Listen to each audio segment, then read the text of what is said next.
خلیجی خطے میں جنگ خطرناک رخ اختیار کر چکی ہے اور اب یہ تنازع 18ویں روز میں داخل ہو چکا ہے۔ صورتحال ہر گزرتے دن کے ساتھ مزید پیچیدہ سے پیچیدہ ہوتی چلی جا رہی ہے، جبکہ عالمی جو طاقتیں ہیں وہ واضح طور پر تقسیم دکھائی دیتی ہیں۔ ڈونلڈ ٹرمپ بھی اوول آفس میں جس طرح سے میڈیا سے گفتگو کر رہے تھے، وہ کہتے ہیں کہ نیٹو پر اربوں روپے خرچ کرتے رہے ہیں، ہم 40 سال تک ان کی حفاظت کی ہے، تو جو اپنی حفاظت خود نہیں کر سکتا، جو اپنا دفاع خود نہیں کر سکتا، وہ کسی اور کی حفاظت کس طرح سے کرتا رہا۔ اسی پر بات کرنے کے لیے ڈاکٹر ماریہ سلطان دفاعی تجزیہ کار ہمیں جوائن کر چکی ہیں۔ ویلکم ٹو شو کہیں گے ڈاکٹر ماریہ، آپ ہی سے جانیں گے کہ جس طرح سے ڈونلڈ ٹرمپ کا بیان بھی ہے، وہ کہتے ہیں کہ 40 سال تک نیٹو کو پالا ہے، 40 سال تک اس کا دفاع کیا ہے، اس کو اربوں ڈالر کھلائے ہیں، لیکن جب ہمارے ساتھ جنگ میں شامل ہونے کی باری آئی، جب ہمارا دفاع کرنے کی باری آئی تو نیٹو نے جواب دے دیا۔ آپ سمجھتی ہیں کہ یہ ڈونلڈ ٹرمپ یا سپر پاور کہلایا جانے والا امریکہ کسی کی حفاظت کر سکتا ہے؟ کیونکہ جو تمام عرب ممالک کے ساتھ ہوا ہے وہ تو ہم سب نے دیکھا۔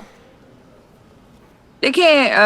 اس وقت جو آپ دیکھ رہے ہیں وہ اس وقت دنیا کے اندر جو سب سے بڑی سپر پاور ہے اس کی ایک طرح سے آپ طاقت کا زوال کی شروعات دیکھ رہے ہیں، یا آپ کہہ سکتے ہیں اس کا اختتام، یا اس کے بیچ میں آپ کہہ سکتے ہیں 1999 کے بعد 1990 کے بعد جب کولڈ وار کا اختتام ہوا، سرد جنگ کا اختتام ہوا، تو اس کے بعد یہ سمجھا جا رہا تھا کہ نیٹو جو ہے وہ شاید سب سے بڑا دفاعی محاذ، دفاعی الائنس دنیا کے سامنے ہے۔ اور ان کا ایک آرٹیکل 5 کے مطابق اگر آپ ایک نیٹو ملک پہ حملہ کرتے ہیں تو اس کو تمام نیٹو ممالک پہ حملے کے مترادف سمجھا جائے گا۔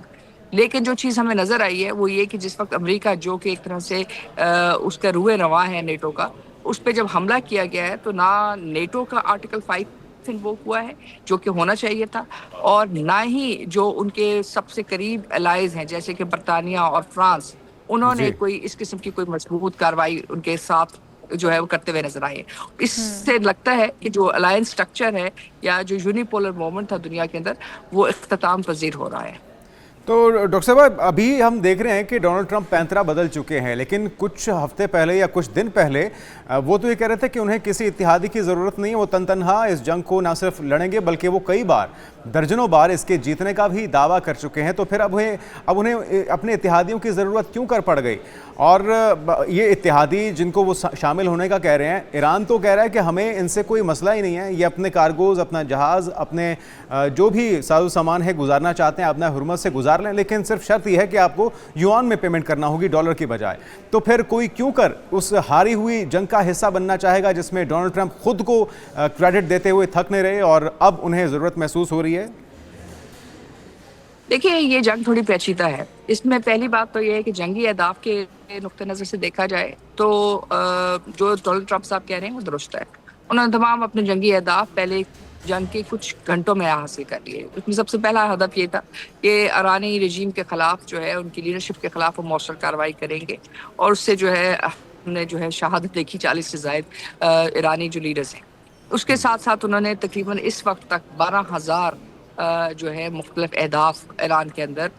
حاصل کی ہیں، جو عسکری نقطہ نظر سے کسی بھی جنگ کو ختم کرنے کے لیے کافی ہوتے ہیں۔ لیکن جو جس چیز کا وہ احاطہ نہیں کر سکے وہ یہ تھا کہ ایران کا رد عمل کیا ہوگا، ایران کی جنگی حکمت عملی اور ایران کا جو قومی ریزولو ہے وہ۔ اور تیسری جو سب سے بڑی بات یہ کہ جب آپ امریکہ کی طاقت کا مرکز دیکھتے ہیں تو اس کی طاقت کے مرکز کے پیچھے 3 چیزیں تھیں۔ ایک ان کا اتحاد جس میں ٹرانس اٹلانٹک کا اتحاد تھا، برطانیہ اور فرانس، اور یہ اس کے ساتھ جو بالخصوص برطانیہ اور امریکہ کے درمیان، اور دوسرا نیٹو اور امریکہ کے درمیان۔ تیسری جو چیز تھی اس کے ساتھ جو منسلک تھی وہ گلف کے ساتھ ان کا اتحاد تھا، جس کے اندر تیل کے جو ذخائر ہیں ان کی جو خرید اور فروخت ہے اس کو انہوں نے کہا تھا آپ ڈالر کے ساتھ منسلک کر دیں گے۔ یعنی اس طرح جو بھی دنیا میں تیل بکتا تھا اس سے امریکن ڈالر یا امریکن اکانومی چلتی تھی۔ اب اگر ایران کہتا ہے کہ یہ تیل یوان میں بکے گا تو اس کا مطلب یہ ہے کہ جو امریکہ کی طاقت کا مرکز ہے، جو ڈالر اور آئل اکانومی کے ساتھ لنکڈ ہے، وہ ختم ہوگا۔ اور تیسری اس کے ساتھ جو چیز لنک تھی وہ تھی نیٹو کا آرٹیکل 5، یعنی کہ ایک طرح سے کلیکٹیو ڈیفense، یعنی جہاں بھی انہوں نے جنگیں لڑی اس کلیکٹیو ڈیفenس کے تحت کی۔ اب جیسے کہ ہم سب جانتے ہیں برطانیہ نے ان کو دغا دیا ہے، اور فرانس جو ہے ظاہر ہے وہ چاہتا ہے کہ بہتر معاملات چلے، لیکن معاملہ اتنا سیدھا نہیں ہے، اور اس وقت ان کو جو ان کے 3 سٹرکچرز تھے، مڈل ایسٹ، آئل، اور تیسرا جو ہے نیٹو اور ان کے جو دفاعی ایک طرح سے آپ کہہ سکتے ہیں سپیریئر ٹیکنالوجی، وہ تمام تینوں چیزیں جو ہیں افیکٹ ہو رہی ہیں۔